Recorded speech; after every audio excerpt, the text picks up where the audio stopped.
हरे कृष्णा दोस्तों, पौष मास के शुभ आरंभ में आपका स्वागत है। आज पौष मास का दूसरा दिन है।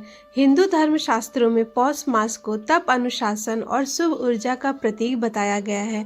इस महीने में सूर्य देव अपने पूर्ण तेज में होते हैं। धार्मिक मान्यता है कि इस पवित्र समय में ब्रह्म मुहूर्त में उठकर सूर्य को अर्घ्य देने से धन, धान्य, उत्तम स्वास्थ्य और समृद्धि प्राप्त होती है। पौष माह को पितरों की कृपा पाने के लिए अत्यंत शुभ माना गया है, इसीलिए इस महीने पितरों का तर्पण करना बहुत फलदायी होता है। परम भगवान श्री हरि और सूर्य नारायण देव को समर्पित इस विशेष पौष माह में उनकी अधिक से अधिक पूजा आराधना करना, भक्ति करने के लिए बताया गया है। इसी पौष मास में हम श्रवण कर रहे हैं भगवान श्री नारायण की सुंदर प्राचीन पौराणिक कथाओं को, और हमारे इसी पौष मास में विशेष कथा श्रृंखला की आज कड़ी प्रारंभ करते हैं।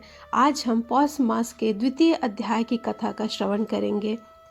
इस कथा में हमने पिछली कड़ी में जो सुना उसके आगे शिव शर्मा नामक एक ब्राह्मण अपने 5 पुत्रों की पितृ भक्ति की परीक्षा कर रहे हैं, और उस समय उनके चौथे पुत्र विष्णु शर्मा अपने पिता की आज्ञा से अमृत लेने के लिए स्वर्ग लोक में जा रहे हैं। और उस समय देवराज इंद्र उनके मार्ग में अनेक व्यवधान उत्पन्न करते हैं, और इससे क्रोधित होकर विष्णु शर्मा एक भयंकर श्राप देने के लिए तैयार हो गए।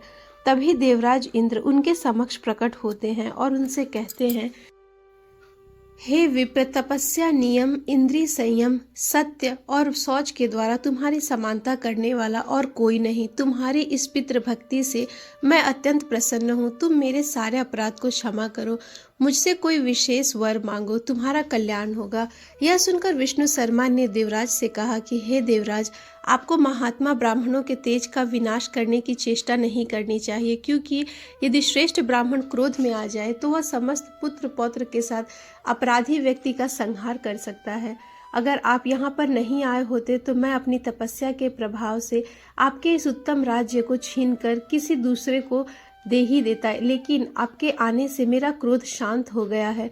अगर आप मुझे वर देना चाहते हैं तो मुझे अमृत प्रदान कीजिए और साथ ही अपने पिता के चरणों में अविचल भक्ति दीजिए। ब्राह्मण देव की बात सुनकर इंद्रदेव ने प्रसन्न होकर अमृत से भरा घड़ा लाकर दे दिया और वरदान देते हुए कहा कि विप्र, अपने पिता के प्रति तुम्हारे हृदय में सदा अविचल भक्ति बनी रहे। इस प्रकार कहकर देवराज इंद्र ने ब्राह्मण को विदा किया। ब्राह्मण विष्णु शर्मा अपने पिता के पास आकर बोले कि हे पिता, मैं इंद्र के यहाँ से अमृत लाया हूँ, इसका सेवन करके आप सदा सर्वदा के लिए निरोगी हो जाइए। शिव शर्मा अपने पुत्र की बात सुनकर अत्यंत संतुष्ट हुए और सभी पुत्रों को बुलाकर कहने लगे कि तुम सब लोग पितृ भक्ति से युक्त मेरी आज्ञा के पालक हो, इसलिए प्रसन्नता पूर्वक मुझसे कोई वर मांगो। इस भूतल पर जो दुर्लभ वस्तु होगी वह मैं तुम्हें प्रदान करूंगा। यह सब कुछ सुनकर पुत्र एक और देखने लगे। फिर उन्होंने उनसे कहा कि हे सुव्रत, आपकी कृपा से हमारी माता जो यमलोक को चली गई हैं वह पुनः जीवित हो जाएं। तब शिव शर्मा ब्राह्मण ने कहा कि हे पुत्रों, तुम्हारी मरी हुई पुत्र वत्सला माता अभी जीवित होकर हर्ष में भरी हुई यहाँ पर आएगी और उसमें कोई संदेह नहीं है। इतना कहते ही वहाँ पर पुत्रों की माता हर्ष में भरी हुई प्रकट हो गई और कहने लगी कि हे मेरे सौभाग्यशाली पुत्र, इस संसार में पुण्यात्मा स्त्रियां इसलिए पुण्य साधक पुत्र की इच्छा करती हैं जिसका कुल के अनुरूप आचरण हो, अपने कुल का आधार और माता पिता को तारने वाला हो। ऐसे उत्तम पुत्र को कोई भी स्त्री पुण्य के बिना कैसे पा सकती है। न जाने मैंने कौन से पुण्य कर्म किए थे जिनके फलस्वरूप यह धर्मपरायण धर्मात्मा पुत्र मुझे प्राप्त हुए हैं, और मेरे सभी पुत्र की भक्ति और इससे बढ़कर प्रसन्नता की बात मुझे और क्या हो सकती है। संसार में पुण्य के बल से ही उत्तम पुत्र की प्राप्ति होती है। मुझे 5 पुत्र प्राप्त हुए जिनका हृदय विशाल है और जिनमें एक से एक बढ़कर। इस प्रकार माता के कहने पर पुत्रों को बड़ा संतोष और हर्ष हुआ। वे अपनी माता को प्रणाम करके कहने लगे कि हे माँ, अच्छे माता पिता की प्राप्ति भी पुण्य से ही होती है। आप सदैव पुण्य कर्म करती रहती हैं। हमारे बड़े भाग्य थे जो आप हमें माता के रूप में मिली, जिनके गर्भ में आकर हम उत्तम पुण्य से वृद्धि को प्राप्त हुए। हमारी यही अभिलाषा है कि प्रत्येक जन्म में आप ही हमारी माता और यही हमारे पिता बने। यह देखकर शिव शर्मा ब्राह्मण ने कहा कि हे पुत्रों, आप सभी लोग मुझसे कोई परम उत्तम और पुण्यदय वरदान मांग लो। मेरे संतुष्ट होने पर तुम लोग अक्षय लोक को प्राप्त करोगे। यह सुनकर पुत्रों ने कहा कि पिताजी, यदि आप हम पर अत्यंत प्रसन्न हैं और वर देना ही चाहते हैं तो हमें भगवान श्री विष्णु के लोक धाम में भेज दीजिए, जहाँ किसी प्रकार की चिंता, व्याधि और मृत्यु नहीं है। तब पिता ने कहा, पुत्रों, तुम लोग सर्वथा निष्पाप हो, इसलिए मेरे प्रसाद, तपस्या और पितृभक्ति के बल से अवश्य ही तुम वैष्णो धाम को प्राप्त करोगे। महर्षि शिव शर्मा के यह वचन सुनते ही भगवान श्रीहरि अपने हाथों में शंख, चक्र, गदा और पद्म धारण किए हुए गरुड़ पर सवार होकर वहां पहुंचे और शिव शर्मा से कहने लगे कि हे विप्र, पुत्रों सहित तुमने भक्ति के बल से मुझे अपने वश में कर लिया है, इसलिए इन पुण्यात्मा पुत्रों और पति के साथ रहने की इच्छा वाली इस पुण्यम पत्नी को साथ लेकर तुम मेरे परम धाम को चलो। तब शिव शर्मा ने कहा कि हे भगवान, इस समय मेरे ये चारों पुत्र ही परम उत्तम वैष्णो धाम में जाएंगे। मैं पत्नी के साथ अभी भूलोक में ही कुछ काल व्यतीत करना चाहता हूँ। मेरे साथ मेरे कनिष्ठ पुत्र सोम शर्मा भी रहेंगे। सत्यवचन कहने वाले महर्षि शिव शर्मा के इस प्रकार कहने पर भगवान श्री विष्णु ने उनके चारों पुत्रों में से कहा, तुम लोग दाह और प्रलय से रहित मोक्षदायक गोलोक धाम को चलो। और इतना कहते ही उन चारों सत्य तेजस्वी ब्राह्मणों को तत्काल भगवान विष्णु के समान रूप हो गया और उनके शरीर का श्याम वर्ण इंद्र नीलमणि के समान हो गया और सार्वव्यापी मुक्ति प्राप्त करके वे पितृभक्ति के प्रभाव से विष्णु धाम को चले गए। इस प्रकार चारों पुत्र उस धाम में चले गए। तत्पश्चात महाप्राण विद्वान शिव शर्मा ब्राह्मण ने अपने सबसे छोटे पुत्र से कहा कि हे महामने, तुम सोम सरमन, तुम पिता की भक्ति में रत रहो। मैं इस समय तुम्हें यह अमृत का घड़ा दे रहा हूँ, तुम सदैव इसकी रक्षा करना। मैं पत्नी के साथ तीर्थ यात्रा करने जाऊंगा। यह सुनकर सोम शर्मा ने कहा कि पिताश्री, अवश्य ऐसा ही होगा। बुद्धिमान शिव शर्मा सोम शर्मा के हाथ में वह घड़ा देकर वहां से चले गए और 10 वर्षों तक निरंतर तपस्या में लगे रहे। धर्मात्मा सोम शर्मा दिन रात आलस्य छोड़कर उस अमृत कुंभ की रक्षा करते रहे। 10 वर्षों के बाद महायशस्वी शिव शर्मा पुनः लौटकर आए। यह माया का प्रयोग करके भार्या सहित कोढ़ी बन गए। जैसे वे स्वयं कुष्ठ रोग से पीड़ित थे, उसी प्रकार उनकी स्त्री भी दोनों ही मांस के पिंड की भांति त्याग देने योग्य दिखाई दे रहे थे। वे धीर चित्त ब्राह्मण महात्मा सोम शर्मा के पास आए। वहां पधारे हुए अपने माता पिता को इस प्रकार दुख से पीड़ित देखकर सोम शर्मा को अत्यंत दुख हुआ। उन्हें दया आई, भक्ति से उनका मस्तक झुक गया। उन दोनों के चरणों में गिर पड़े और कहने लगे कि पिताजी, मैं दूसरे किसी को ऐसा नहीं देख सकता जो तपस्या, गुण, समुदाय और उत्तम पुण्य से युक्त होकर भी आपकी समानता कर सके। फिर आपको यह क्यों हो गया? समस्त देवता सदैव दास की भांति आपकी आज्ञा के पालक हैं। वे आपके तेज से खींचकर यहाँ आ जाते हैं। फिर किस पाप के कारण आपके शरीर में यह भयंकर पीड़ा देने वाली कुष्ठ रोग हुई? इसका मुझे कारण बताइए।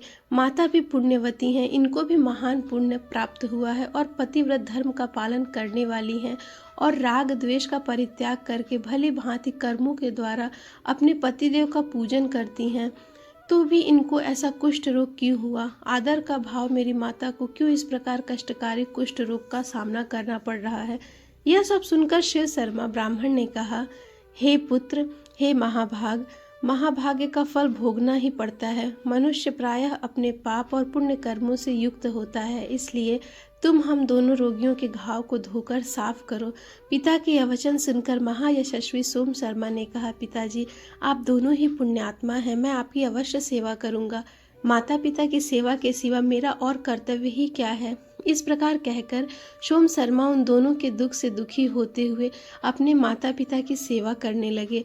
उनके मल मूत्र और कफ आदि धोते रहे, अपने हाथ से उनके चरण पखार दें और दबाया करते थे। उनके रहने, नहाने आदि का प्रबंध भी वे पूर्ण भक्ति के साथ करते। वे अपने दोनों गुरुजनों को कंधे पर बिठाकर तीर्थों में ले जाया करते। वेद के ज्ञाता थे, इसलिए मांगलिक मंत्रों का उच्चारण करके दोनों को अपने हाथ से विधि पूर्वक नहलाकर स्वयं भी स्नान करते। फिर पितरों को तर्पण और देवताओं का पूजन करते, स्वयं अंगनी में होम करते और अपने दोनों महागुरु माता पिता को प्रसन्न करते हुए अपने सब कार्य बताए हुए प्रतिदिन सैया पर उन्हें सुलाते और उन्हें वस्त्र तथा पुष्प आदि सामग्री निवेदन करते। परम सुगंधित पान लाकर माता पिता को अर्पित करते। नित्य प्रति उनकी इच्छा के अनुसार फल, मूल, दूध आदि उत्तम भोज्य पदार्थ भी खाने के लिए देते। इस प्रकार वे सदैव अपने माता पिता को प्रसन्न रखने का प्रयास करते ही रहते।